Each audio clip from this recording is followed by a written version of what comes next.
선포합니다. 찬양합니다. 고백하는 우리 찬양대의 이 고백이 저와 여러분의 삶의 자리에 늘 하나님을 선포하며 하나님의 이름을 높여드리는 영화롭게 하는 그런 하나님의 사람들이 되어지기를 주님의 이름으로 축복합니다. 오늘은 교회력으로 산상 변모 주일입니다. 우리 예수님께서 산 위에 오르시고 제자들과 함께 모세와 엘리야를 만나시고 그들에게 말씀을 또 나누셨던 그 모습, 또 하늘에서 소리가 나선 이는 내 사랑하는 아들이라고 내 기뻐하는 자라는 그런 이야기를 들었던 그 날을 기념하는 주일이기도 합니다. 특별히 예수님께서는 세례 요한으로부터 세례를 받으시고 또 하늘로부터 그 소리를 들으셨지요. 공생에 시작할 때에 이는 내 사랑하는 아들이라는 하나님의 아들이라는 그 말씀을 들으시고 또 산에 오르시고 이제 장차 곧 십자가의 그 길을 걷기에 앞서서 또 하나님께 음성을 듣는 귀한 시간이었습니다. 이는 하나님의 아들 즉 하나님이심을 선포하는 시간이었고 또 하나님이면서 인간이신 그 예수님께서 그 길을 걸으시는 우리를 위하여 십자가의 길을 걸으시는 그 시작을 알리는 그런 때였습니다. 우리의 시간 가운데에 우리 예수님께서 그 아름다운 시간을 또 가지셨고 행하셨던 그 모습들을 마음에 품으면서 이는 내 사랑하는 아들이라고 하는 그 음성을 또 들을 수 있는 저와 여러분의 삶의 모습이 되어줄 수 있기를 주님의 이름으로 축원드립니다. 오늘은 또 설 명절 연휴 가운데 저희가 있지요. 어제는 설 명절 당일이었고 오늘 그 다음 날이고 내일까지 또 대체 공휴일로 설 명절 연휴 가운데에 주일이 있습니다. 그리하여 가족이 함께 모이고 가족의 사랑과 또 은혜를 나누는 그런 시간들을 가졌고 또 계속 가지게 될 것이겠지요. 그리하여 오늘은 가정에 대하여 성경은 가정에 대하여 어떻게 말하고 있는지에 대하여 함께 생각해보는 시간을 갖기를 원합니다. 오늘날 서구 사회로부터 시작된 비혼 동거나 비혼 자녀 출산, 더 나아가 동성 혼인의 추구가 일어나고 있는 그런 모습을 띠고 있습니다. 이러한 사회적 변화는 성경이 가르치는 가정에 대한 이해를 훼손하거나 왜곡시킬 수 있습니다. 그러므로 사회적 변화 속에서 기독교인에게 가정과 가정생활은 어떤 의미를 갖는지 우리는 바르게 이해할 필요가 있습니다. 가정은 하나님께서 창조하시면서 가장 먼저 만드신 기관입니다. 남자와 여자를 창조하시고 이어서 밝히신 하나님의 뜻을 기록한 창세기 1장 28절의 말씀은 가정을 전제로 하는 말씀입니다. 창세기 1장 28절에 이렇게 기록되어 있지요. 하나님이 그들에게 복을 주시며 하나님이 그들에게 이르시되 생육하고 번성하여 땅에 충만하라 땅을 정복하라 바다의 물고기와 하늘의 새와 땅에 움직이는 모든 생물을 다스리라 말씀하셨습니다. 생육하고 번성하고 땅에 충만하라 땅을 정복하라 라는 이 말씀은 우리 하나님께서 남자와 여자를 창조하시고 그들에게 명하시는 말씀이지요. 이 말씀은 결국 가정이 전제가 되어지지요. 왜냐하면 가정이 전제가 되어지지 않으면 땅에 충만할 수가 없기 때문입니다. 땅을 정복할 수가 없기 때문입니다. 땅을 다스리고 정복하고 번성하는 그것은 가정이 중심이 될 수밖에 없습니다. 그렇기에 이 말씀은 우리 하나님께서 가정을 만드시고 그 가정에게 허락하여 주시는 명령의 말씀으로 받아야 합니다. 다시 말해 창세기 1장 28절의 말씀은 가정의 중요성, 가정의 방향, 가정의 그 역할을 제시하고 있음을 우리는 알아야 합니다. 이는 하나님께서 영적이며 유기적인 단위체로서 가정을 만드시고 그 가정의 질서 안에서 남편과 아내, 즉 부부지요, 부부와 부모와 자녀가 하나님의 말씀에 입각한 삶을 살며 하나님께 영광을 돌리는 삶을 살기를 원하신다라는 말씀이기도 합니다. 성경은 가정을 이루는 구성 요소로 부부와 자녀를 말합니다. 더 나아가 가정을 이룬 부부는 자녀를 사랑 가운데 낳아 이들의 양육을 위해 경건한 집을 세우고 유지해 나갈 것을 말씀합니다. 남자와 여자가 부모를 떠나 한 몸을 이루고 또 그 열매로 자녀가 태어나고 그 가정을 원하신다라는 말씀이지요. 물론 생물학적 요인으로 자녀를 낳지 못하고 마음으로 낳는 가정도 있습니다. 또한 생물학적 요인에 전혀 문제가 없음에도 마음으로 낳아 양육하는 그러한 가정들도 있습니다. 여기서 중요하게 여겨야 할 성경의 메시지는 가정은 번성하여 충만하며 만물을 다스리는 유기적인 단위가 되어야 한다라는 말씀이지요. 생산에 또 생산의 대를 잇는 그 가정을 일컫고 있음 또한 우리는 기억할 필요가 있습니다. 그런 의미에서 가정은 하나의 작은 교회, 하나의 작은 사회, 하나의 작은 정부를 일컫습니다. 가정은 하나님을 예배하는 기본 단위로서 하나의 교회가 되지요. 더불어 가정은 덥고 질서 가운데 살아가는 삶의 기본이 되어지는 그 사회를 배우지요. 그렇게 작은 사회입니다. 더 나아가 가정은 하나님의 말씀에 따라 부모가 다스리는 가운데 자녀가 순종하고 살아가는 그런 구조를 배웁니다. 정부지요. 작은 정부의 성격을 갖습니다. 그렇게 가정은 교회로서, 사회로서, 정부로서의 그 모습들을 갖추게 있습니다.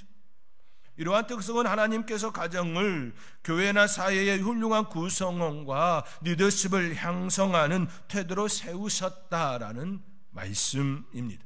가정을 통하여 장차 그들의 삶의 자리에서 사회에서 그런 역할을 감당하기를 원하신다라는 말씀입니다. 우리는 이 사실을 마음에 두어야 합니다. 하나님을 경외하며 사랑하는 신앙의 실천을 보이고 배우는 삶의 기본 자리인 가정은 부모의 경건한 신앙을 자녀에게 가르치며 전수하는 책임 또한 있어야 한다라는 말씀이기도 합니다. 이는 자녀에게 하나님의 놀라우신 지혜와 권능 그리고 그리스도 안에서 나타내신 놀라운 사랑을 전달해 잘 깨닫도록 해야 한다라는 의미입니다. 부모가 갖는 첫 번째 의무이고 책임이지요.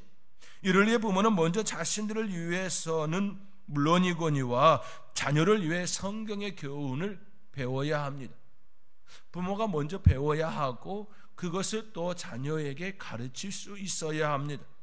신앙에 관한 기본적인 이해를 전할 수 있는 교리적인 기초도 갖추어야 합니다. 왜냐하면 애곡되어진 모습이 성경을 바라보는 눈이 발라야 하기 때문이지요. 애곡되어지지 아니하고 바르게 우리의 자녀들에게 하나님의 말씀을 가르칠 수 있어야 하기 때문입니다. 시편 145편 4절 말씀에 대대로 주께서 행하시는 일을 크게 찬양하며 주의 능한 일을 선포하리로다 말씀합니다. 대대로, 이것은 내 때만이라는 것이 아니라 나 때, 그리고 나 다음 때, 또 그 다음 때, 또 다음 때 계속되어지는 대대로를 의미합니다. 한 대로 끝나는 것이 아니라 계속 이어지는 그 대대로 주께서 행하시는 일을 크게 찬양하며 주의 능한 일을 선포하리로다라고 시편의 기자는 고백합니다. 나만이 아니라 나의 후손들이 계속해서 하나님을 찬양하고 하나님의 그 일하심을 선포하는 그런 가정이 되어지기를 원한다라는 말씀입니다. 찬양과 선포가 가정에서 없는데 어찌 자녀들이 하나님의 말씀을 들을 수 있을까요? 하나님의 기이한 일을 내가 선포하지 않는데 어떻게 자녀들이 그 기이한 일을 알 수 있을까요? 어렸을 때부터 내가 알고 깨달은 그 하나님을 찬양하고 선포할 때에 어릴 때부터 우리의 자녀들이 그 말씀 가운데, 찬양 가운데에 자연스레 전수를 받게 되는 것이지요. 신앙의 전수는 그렇기에 이거해 저거해 이러한 모습이 아닙니다. 부모의 삶을 그대로 그들에게 보여주는 것이 진정한 신앙의 전수입니다. 언제든지 입에서 흥얼거리는 그 노래가 찬양이 될 때에 자녀들은 자연스레 흥얼거리는 그 찬양의 그 소리를 듣고 하나님을 찬양하는 자녀로 성장하게 됩니다. 자연스레 기도하는 그 모습을 보고 내 자녀들이 기도하는 것이 이런 것이구나라는 것을 보게 됩니다. 저희 교회 장로님 중에 우리 아이가 손주가 아팠을 때에 일부러 교회에 데리고 나와서 목사님께 안수 기도를 받게 합니다. 그 이유는 자연스레 그 아이에게 목사님께 기도받고 교회에 나와 기도하면 낫는다라는 것을 알려주기 위함이지요. 신앙이 먼저라는 것을 알려주기 위하여 그렇게 행하시는 그 모습을 봅니다. 제가 그 모습을 보면서 참 저 안에 감동이 일어납니다. 참 역시 신앙의 대를 잇는 그 모습이 이런 모습이구나라고 또 배우게 되지요. 바로 이런 모습을 말씀하고 있는 것이지요. 이거에 저거에 말씀 읽어 기도해 라가 아니라 내가 말씀 읽고 내가 기도하고 내가 찬양하는 그 모습을 보인다라는 겁니다. 가정에서의 신앙의 전수는 부모의 삶으로부터 시작된다는 이 사실을 기억하시기 바랍니다. 하나 예를 들면 이렇습니다. 시편 145편 8절 말씀에 의하면 하나님 은혜로우시고 긍휼이 많으시고 노하기를 더디하시며 인자하심이 크시다라는 말씀이 있습니다. 기독교의 가정은, 성도의 가정은 바로 이러한 하나님을 드러내는 삶을 살아야 합니다.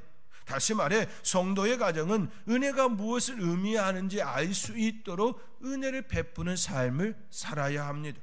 긍휼이 무엇인지 알 수 있도록 긍휼을 베푸는 삶을 살아야 합니다.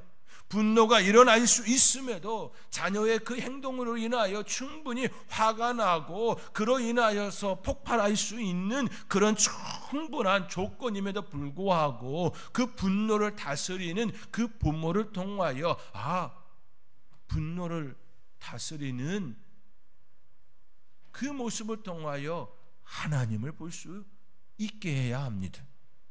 하나님은 은혜로우시며 긍휼이 많으시며 노하기를 더디하시며 인자하심이 크다고 말하는 것으로 아니 된다는 말씀입니다.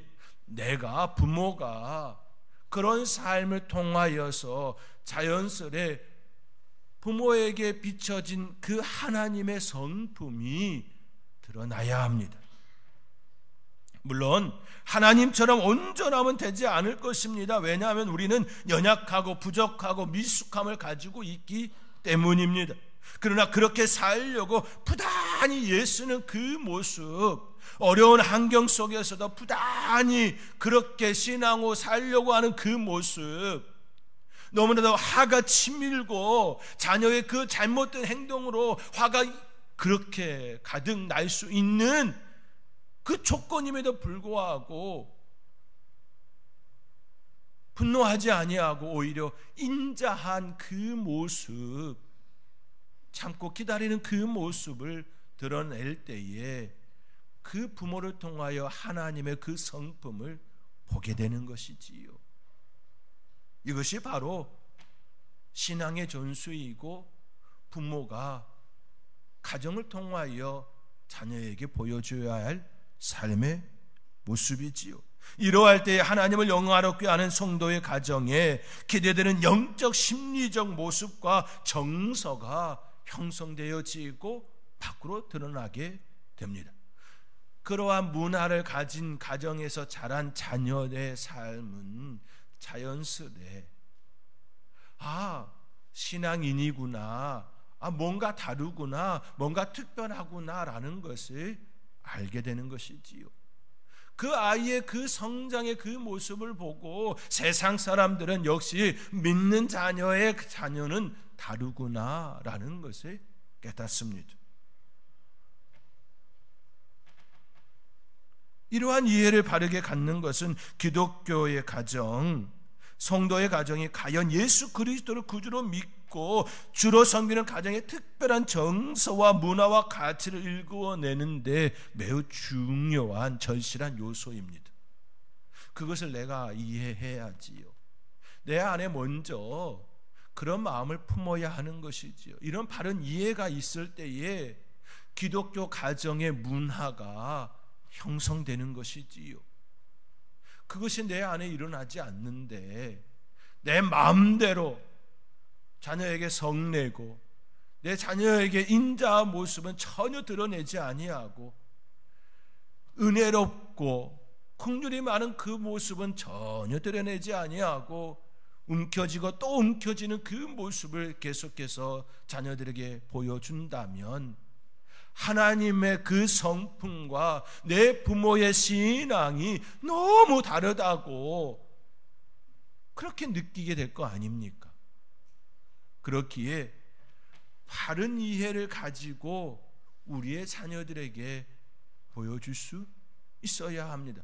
이것이 먼저 우리 안에 일어나야 합니다. 어느 가정이 기독교 가정인가를 판단할 때 흔히 그 가정에서 행하는 종교적 행위를 보면 알 수 있다 말하곤 합니다. 그러나 이것은 절반은 맞을 수 있지만 또 틀릴 수 있습니다. 그렇지 않을 수 있습니다. 어느 가정이 외적으로는 가정 예배와 성경 읽기와 기도 생활과 같은 종교적 경건 생활을 하고 있다고 할지라도 내적으로 율법적 정죄의 무게에 눌리고 복음의 은혜와 평안을 놓치고 있다면 그 가정에서는 기독교 가정에 기대되는 복음의 위로와 평안과 용서가 일어나지 아니하기에 정죄만 일어나고 손가락질만 일어나기에 진정한 그 복음의 그 진수가 드러나지 않기에 안타까운 모습이 나타나게 되지요. 종교적 행위가 하나님을 사랑하는 그 율법의 그 정신이 담겨 있어야 합니다. 분리가 아니라 하나로 연결되어야 합니다. 가정에서 예배드리는 그 모습이 삶과 연결되어야 합니다. 내 마음에 하나님께 받은 그 은혜가 그 종교적 행위에 고스란히 담겨져야 합니다. 그릇만이 아니라 그릇 안에 담겨져 있는 그 보화가, 그 복음이 전달될 수 있어야 합니다. 그러할 때에 진정한 복음의 그 하나님께서 그 안에 담아놓은 용서와 평안과 사랑이 그 안에 전수되어지고 또 그것을 물려받고 그러한 가정으로 자녀로 성장하게 됩니다. 그런데 우리의 가정은 그런 모습이 잘 나타나지 않을 때가 있지요. 기도회 말씀을 읽어 너 읽었는지 안 읽었는지 내가 체크할 거야. 이러한 실수는 십계명에 대한 흔한 오해와도 연결되는 것이지요. 종종 십계명에서 처음 4계명은 하나님께 대한 의무를 교훈하고 나머지 6계명은 사람에 대한 의무를 명한다 이해합니다. 이것은 옳은 이해입니다. 그러나 이러한 이해에 따라서 마치 앞에 4계명과 뒤에 6계명을 분리해 접근한다면 바른 이해가 될 수가 없습니다. 예를 들면 이런 것이지요. 1계명과 5계명은 하나가 되어야 합니다. 설명하면 이렇지요. 유일하신 그 하나님을 믿는 그 믿음으로 내 부모를 공경해야 합니다. 내 부모를 공경하는 그 마음으로 내 하나님을 바라볼 수 있어야 합니다. 분리가 아니라 통합입니다. 분리가 아니라 일치입니다. 분리가 아니라 유기적인 관계입니다. 그렇게 10계명은 10계명이 아니라 하나의 계명입니다. 그렇게 예수님께서 하나님 사랑, 이웃 사랑이라고 사랑이라고 하나로 묶어주시고 설명하셨던 것이지요. 율법은 사랑입니다. 그렇기에 가정에서 율법을 이야기하는 그 형태가 된다 할 때에 그 율법의 그 정신이 고스란히 드러나서 사랑한다, 사랑한다, 사랑한다라는 표현으로 이해될 수 있어야 합니다. 부모가 자녀에게 이거에 저거에 라고 하는 그 소리까지도 사랑의 소리로 들릴 수 있을 정도가 되어야 한다라는 겁니다. 무지 힘든 일이지요. 너무 힘든 일입니다. 그럼에도 불구하고 복음을 안다면, 복음에 그 담겨진 그 정신을 안다면, 율법의 그 정신을 안다면 우리는 그렇게 살아내야 한다라는 것을 품게 됩니다. 이러한 이해는 결국 기독교 가정 생활은 어떤 목적을 따라서 무엇에 순종하며 어떤 정서를 드러내야 하는지를 너무나도 잘 드러냅니다. 하나님께서 행하신 기이하고 위대하며 두려운 일들을 배우고 이를 행하신 하나님의 성품 곧 은혜와 긍휼과 인자하심이 크시고 노하기를 더디하시는 그 성품을 닮아가고 그리스도 예수 안에서 누리는 그 참된 소망과 은혜를 품게 되는 것이지요. 그 은혜를 감사하며 하나님께 영광을 돌리고 하나님께 감사하는 삶이 가정에서 일어나게 되어지고 삶의 자리에 밖으로 표현되게 됩니다. 결국 내 안에 있는 것이 밖으로 표현되어지는 것이지요. 밖으로 표현되어진 것으로 아는 것이 아니라 내 안에 있는 그것이 진정으로 일치될 때에 자녀들은 그것을 통하여 성장하게 됩니다. 자녀들은 부모를 너무나도 잘 압니다. 왜냐하면 태어날 때부터 부모를 보았기 때문이지요. 성장하면서 부모를 보았기 때문입니다. 진짜인지 가짜인지 다른 사람은 몰라도 자녀는 압니다. 정말로 뜨겁게 하나님만을 바라보고 그렇게 살아가고 있는 부모인지 아닌지 자녀는 압니다. 비록 실수하고 부족하고 깨어지고 넘어지고 어긋난 모습들이 종종 일어난다 할지라도 그럼에도 불구하고 자녀는 그 부모가 진짜인지 가짜인지 압니다. 속일 수가 없습니다. 우리는 이 사실을 명심하고 또 마음에 품고 살아야 합니다. 그렇다면 이러한 기독교의 가정, 성도의 가정을 이루기 위해서는 마땅히 갖춰야 할 교훈들이 있지요. 오늘 본문을 중심으로 부부 사이에 또 부모가 가져야 할 그 모습들에 대하여 살펴보고자 합니다. 먼저 부부 사이에는 연합이 있어야 합니다. 오늘 본문 24절의 말씀입니다. 우리 함께 오늘 본문 24절의 말씀 우리 함께 읽겠습니다. 이러므로 남자가 부모를 떠나 아멘. 이러므로 남자가 부모를 떠나 그의 아내와 합하여 둘이 한 몸을 이룰지로다. 한 몸을 이룰지로다 연합을 말씀합니다. 벌거벗었으나 부끄러워 아니하니라 라고 말씀합니다. 있는 그대로를 받아들여진 상태, 진정한 연합이지요. 진정한 일치입니다. 가정을 구성하는 첫 단추는, 첫 단계는 남편과 아내가, 부부가 한 몸을, 즉 연합이 이루는 것으로 시작됩니다. 부부로서 남편과 아내는 어떠한 관계 안에서 생활해야 하나님께 영광을 돌릴 수 있을까요? 그것은 바로 연합입니다. 어떻게 하여야 자녀에게 진정으로 아름다운 가정을 선물할 수 있을까요? 그것은 부부의 연합입니다. 예수님께서도 저희들에게 말씀하셨습니다. 그 날에는 내가 아버지 안에, 너희가 내 안에, 내가 너희 안에 있는 것을 너희가 알리라. 이는 하나님과 예수님과 그리고 우리가 하나가 되는 연합을 일컫습니다. 성경은 계속해서 우리에게 말씀합니다. 연합을 말합니다. 일치를 말합니다. 유기적인 관계를 이야기합니다. 이는 우리의 가정에서도 마땅히 일어나야 할 부분입니다. 우리가 하나님과의 연합, 하나님과의 일치를 어디서 배울 수 있겠습니까? 각자가 다른 삶의 환경에서 자라나 각자 다른 삶의 문화를 가지고 있는 두 사람이 한 가정을 이루고 부부가 됨으로써 합일의 경지를 이루는 것처럼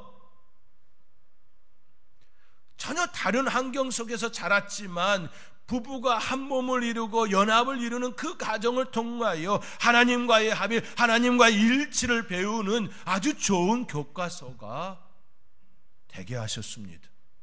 하나님께서는 가정을 통하여 부부의 연합, 그 한 몸, 그 이루는 그 가정을 통하여 하나님과의 합일, 하나님과의 일치를 무엇을 의미하는지 알게 하셨다라는 말씀입니다.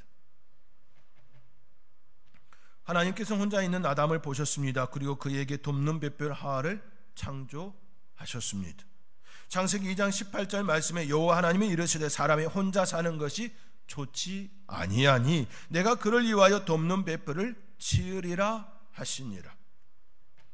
그리하여 남편과 아내, 남자와 여자가 만나고 한 몸을 이루는 그 놀라운 역사를 갖게 하셨습니다.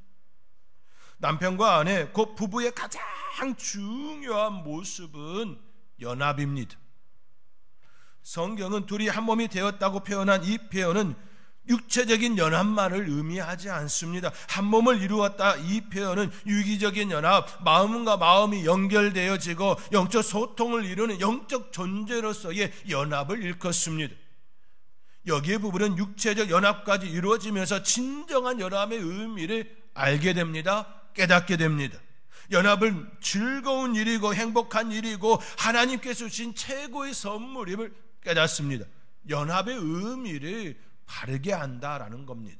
부부의 연합을 통하여, 일치를 통하여 하나님과의 연합, 하나님과의 일치가 무엇을 의미하는지 진정으로 깨닫고 또 깨닫게 되는 것이지요.